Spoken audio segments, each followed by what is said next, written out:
It's about the auto worker in Michigan wondering why out-of-touch politicians are destroying their jobs. It's about the factory worker in Wisconsin who makes things with their hands and is proud of American craftsmanship.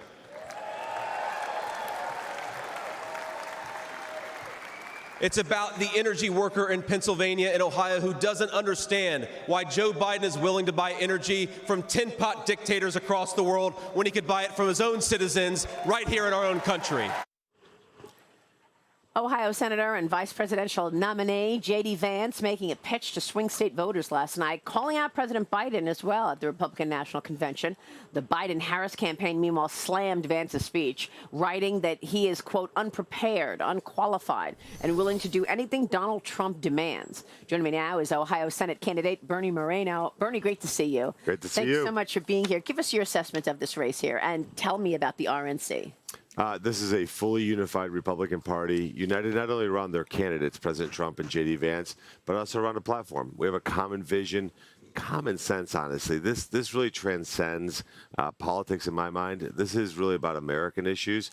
The comment from Kamala Harris about JD Vance being unprepared, unqualified, I think maybe she was projecting a little bit there. That was rich. Yeah, unbelievable. Yeah. Bernie, you're challenging Sherrod Brown. Let's talk about your race. You want his Senate seat, obviously. A new report says the Democrats are focusing on fundraising in key battleground races after President Biden's poor debate performance. Now, Sherrod Brown reportedly raised nearly $13 million in the second quarter. You raised $4.4 million. I spoke with Kansas Senator Roger Marshall yesterday here on this program. He talked about how Biden's struggles are impacting how the Democrats spend their money and their strategy on down-ballot races. I want to get your reaction. Listen to this. What I expect is that Joe Biden's going to go down with this sinking ship, and then they'll spend all the resources, probably in the Senate. I think that's their best, the Democrats' best chance. There's 7 or 8 very key races. Think about Montana, Nevada, Arizona, Michigan, Wisconsin, Ohio, Pennsylvania. So that's where they're going to spend their resources. So they're going to spend all those resources, Bernie. You haven't spent any money, right? No, we spent barely any money. Sherrod Brown spent $48 million already just this year. Listen, let's just be clear. The Democrats are going to have a huge money advantage. There's no question about that because they don't have the ideas. They don't have the energy. They have no message to the American public. And they have a voting record and a track record of open borders, high prices, instability all over the world, and assault on American energy.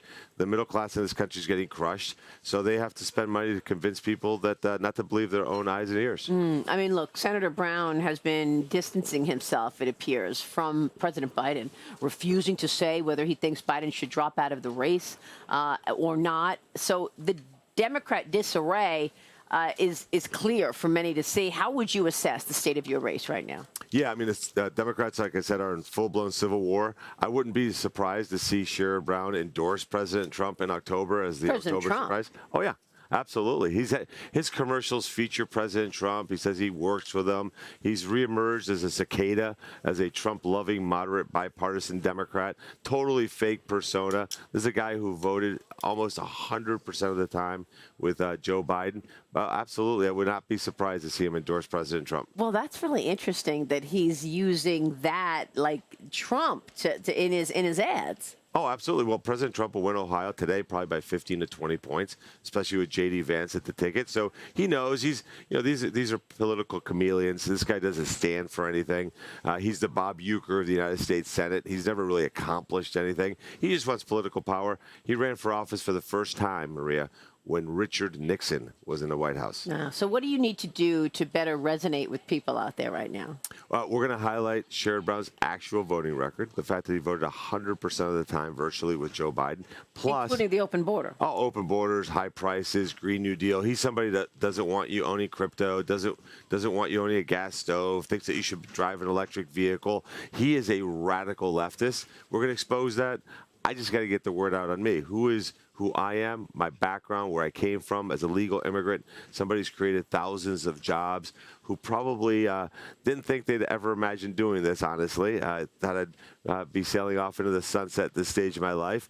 But to watch these career politicians destroy this country is not something I can sit by and watch. Wow. All right. We're going to hear more about you, Bernie. Thanks very much for being here this morning. Thank you, Maria. All right. Bernie Moreno joining us.